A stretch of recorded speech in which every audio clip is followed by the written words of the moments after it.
ہم رمضان المبارک کو 3 عشرے میں تقسیم کرتے ہیں، پہلا عشرہ، دوسرا عشرہ، تیسرا عشرہ۔ یہ عشرہ کے معنی کیا ہیں؟ 10۔ پہلے کے 10 دن، پھر اس کے بعد کے 10 راتیں، اس کے بعد کے 10 دن۔ تو آئے 10 دن کا ایک رپورٹ کارڈ ہم خود اپنے ہم جائزہ لیں۔ 10 تراویح اب تک ہو گئے ہیں، اگر ہمارے تراویح کی نماز قیام اللیل 10 بھی مکمل ہوئی ہے تو اللہ تعالیٰ کا شکر ادا کریں، اللہ کا کرم ہے۔ اور اگر 9 روزے ہمارے ہوئے ہیں، یہ بھی اللہ تعالیٰ کے فضل و کرم سے ہے، اسی کی توفیق سے ہے۔ اگر 10 دن کی تراویح میں 1 دن 2 دن بھی کم ہوئے ہیں، ہمیں سوچنے کی ضرورت ہے، ہوش کے ناخن لینے کی ضرورت ہے، کیونکہ عربی کا ایک محاورہ ہے، حاسبوا قبل ان تحاسبوا۔ اے لوگوں، اپنا حساب خود کر لو اس سے پہلے کہ اللہ تعالیٰ تمہارا حساب لے۔ اللہ ہم سب کو مکمل رمضان مبارک میں زیادہ سے زیادہ عبادت کرنے کی توفیق عطا فرمائے، اللہ ہماری عبادتوں کو قبول فرمائے۔ حاضرین گرامی، میں نے آپ کے سامنے اعتکاف کے متعلق بات رکھی تھی۔ اعتکاف کو اس عشرے میں بات کرنے کی ضرورت اس لیے ہے کہ آئندہ جو عشرہ آنے والا ہے وہ اعتکاف کا عشرہ ہے، اب سے ہی ہم اس کی تیاری کر سکتے ہیں۔ اعتکاف ایک بہت بڑی عبادت ہے۔ اللہ تبارک و تعالیٰ بیان فرماتے ہیں، اور ہم نے ابراہیم علیہ السلام کو، اسماعیل علیہ السلام کو تاکید فرمائی، انطہر بیتی، کہ وہ میرے گھر کو، خانہ کعبہ کو پاک صاف رکھے، للطائفین، طواف کرنے والوں کے لیے، والعاکفین، اعتکاف کرنے والوں کے لیے، والرکع السجود، رکوع کرنے والوں کے لیے، سجدہ کرنے والوں کے لیے۔ معلوم یہ ہوا کہ اعتکاف مسجد میں ہی کرنی چاہیے۔ اعتکاف ایک بہت بڑی عبادت ہے۔ اعتکاف کی فضیلت میں یہ بات ہی ہمارے لیے کافی ہے کہ محمد رسول اللہ صلی اللہ علیہ وسلم نے ہجرت کے بعد جب سے روزہ فرض ہوا، آپ صلی اللہ علیہ وسلم نے مسلسل اعتکاف فرمایا۔ اعتکاف کی ایک معتکف کے لیے جو اعتکاف بیٹھتا ہے، اس کے لیے سب سے بڑا آفر کیا ہے؟ آپ بولو، ایک شخص اعتکاف کرتا ہے، اس کو سب سے بڑی چیز کیا حاصل ہوتی ہے؟ کیا حاصل ہوتی ہے؟ لیلۃ القدر حاصل ہوتی ہے۔ کیا حاصل ہوتی ہے؟ لیلۃ القدر نصیب ہوتی ہے، کیونکہ محمد رسول اللہ صلی اللہ علیہ وسلم نے فرمایا کہ تم لیلۃ القدر کو آخری 10 راتوں میں تلاش کرو، آخری 10 راتوں میں تلاش کرو۔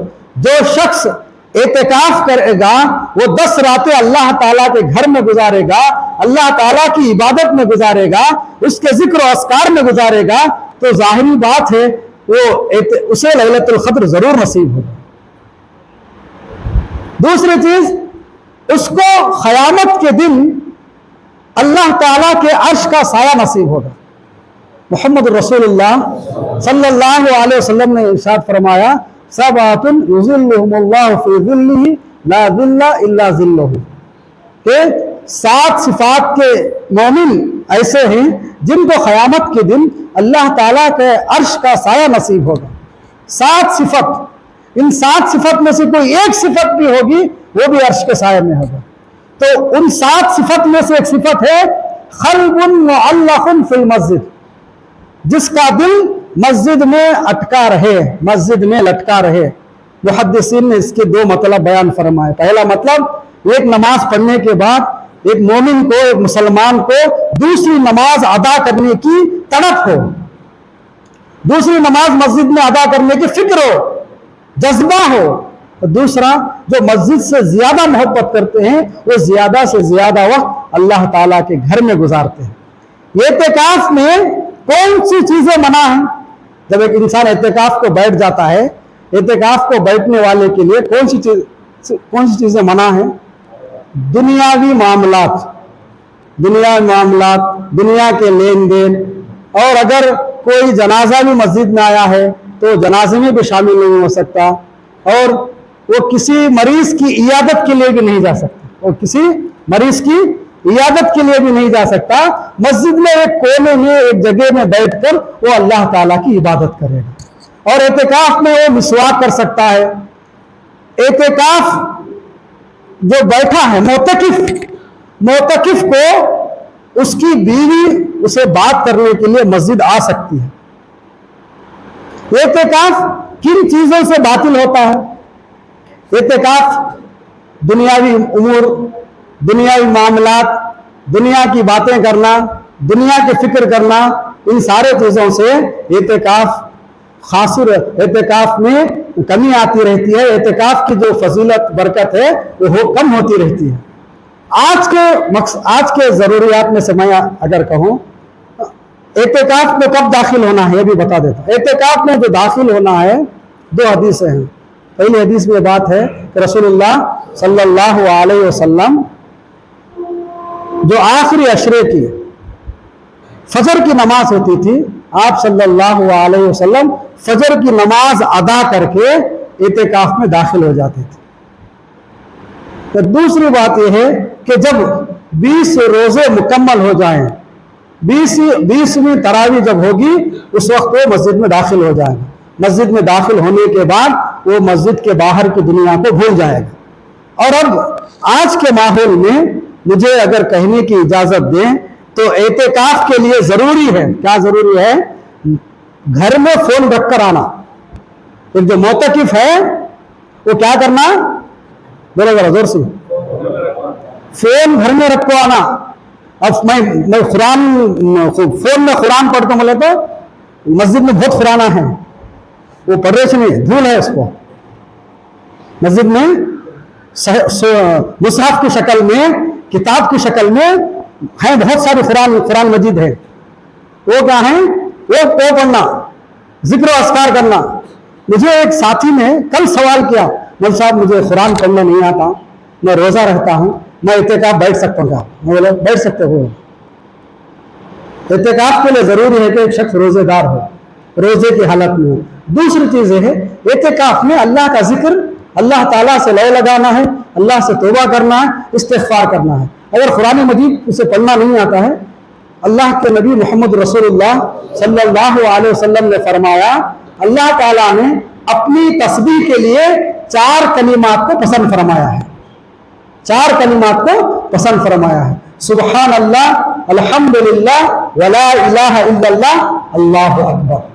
یہ 4 کلمات پڑھتے رہے آپ، سبحان اللہ، الحمدللہ، اللہ اکبر، لا الہ الا اللہ، درود پڑھتے رہیں۔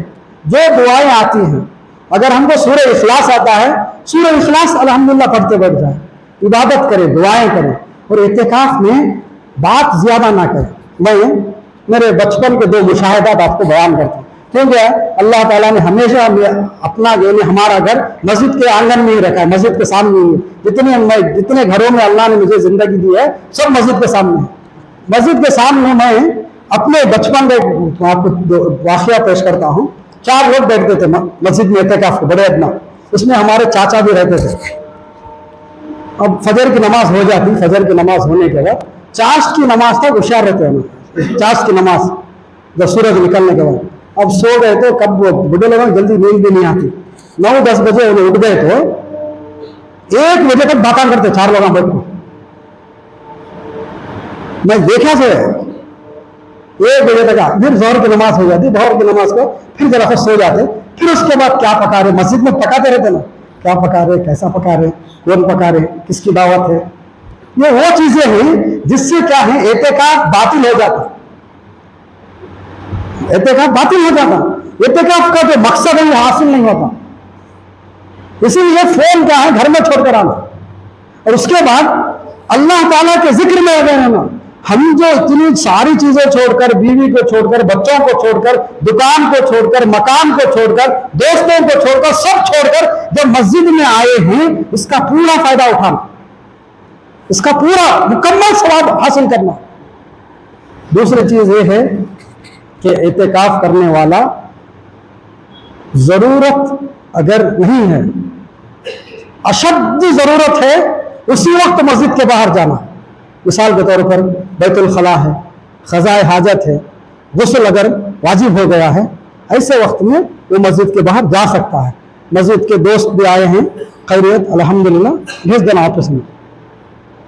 بتانے کا مقصد یہ ہے, میں جن چیزوں کی بنا پر ہماری جو ثواب ہے, جو برکت ہے, جو رحمت ہے, وہ کھو نہ جائے, اسی لیے میں نے ذرا وضاحت کے ساتھ آپ کے سامنے اعتکاف کے متعلق بات رکھی ہے. ایک حدیث ہے, محمد رسول اللہ صلی اللہ علیہ وسلم نے ارشاد فرمایا کہ جو شخص اعتکاف کرتا ہے اس کے 1 سال کے گناہ بخش دیے جاتے ہیں.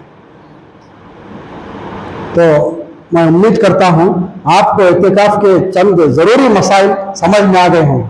آ گئے الحمدللہ. اللہ تعالیٰ سے دعا ہے اللہ ہم سب کو اس عبادت کو بجا لانے کی توفیق عطا فرمائے. اللہ تعالیٰ ہم سب کے روزوں کو قبول فرمائے. آمین.